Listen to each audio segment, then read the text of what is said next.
Hello, friends.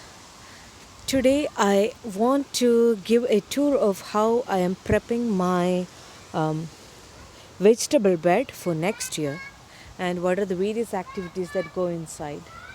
So, this is one of the newly filled in areas. So, we have pulled in a couple of, we still have to fix this, but the point being, I I have removed all the vegetables which I was growing from here, which included all the tomatoes and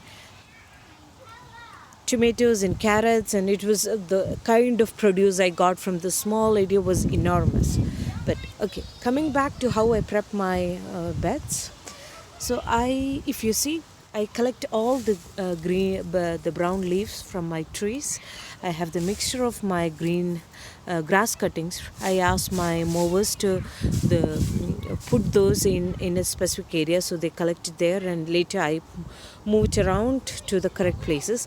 And then all the Amazon cardboards comes into picture now. So I put a layer of cardboards on top of it. I put the leaves. If I have compost, I put them inside. Can you see the compost that I have in here? Okay, and then on top of it, I do put these soil. I rake it and put it on top, so that by next year, when I come in, it's filled with uh, black gold or the compost. It's amazing when you look at it. So this is one other bed that I have got ready. So if you can see, there is quite a lot of my cardboards have come out, and this is one another. This was my onion bin. It is already come, it's been prepped in the sense I have layers of vegetable cuttings, the compost. On top of it, I have my grass cuttings, my cardboards, and my, if you see, these are all the debris from the last year produce. So I have in here, this bed is not yet completely prepped, but if you see, this bed is a perfect example of all the beans. These are the bean cuttings, then I have the grass cuttings, and then the mixture of leaves, and then I have some charcoal from our fire pits.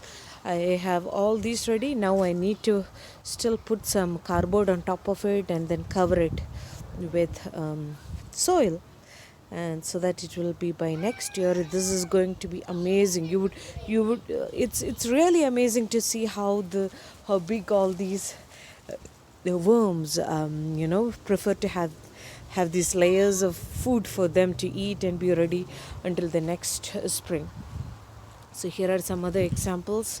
This my charts is still strong, and I didn't want to disturb them, so let them grow as much as they want.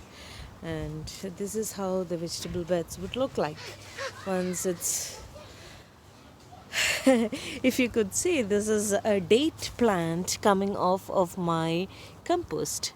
So that's, I do have a couple of things that is coming up from my compost. Like if you see here, this is a garlic coming in from my compost, or this was my garlic bread this spring. So probably I think that probably these are things which I missed to need to harvest.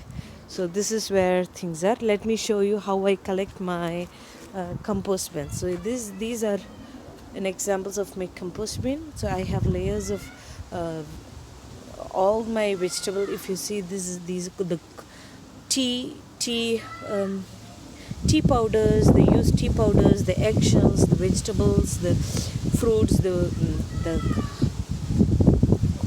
everything goes in. Literally anything that can be decomposed, I do put them in here.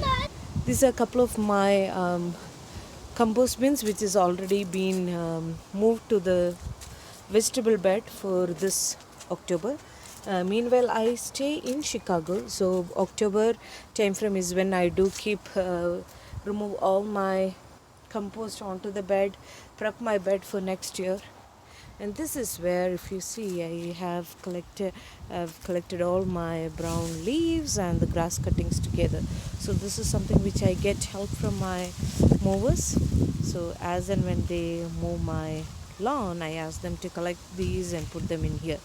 So, and this is the tree which gives us all these leaves, and I love it that during summer we get all the shade, and for winter we have all the leaves which will make the best compost, and composting is one of the best thing that you can give for your plants. And the amount of produce that you get with these kind of composting, the homemade composting, is amazing. Amazing in the sense, with one single plant you would get like tons and tons of green chilies or tomatoes. It's I'll have a different video altogether to talk about that, but yeah, this is just let me know if you have any questions. I'm very very passionate about my vegetable garden and how I prep my vegetable garden, and how I prep my composting, and how I get my soil ready is one of the key and the foremost important aspect of your gardening. So there you go. Take care.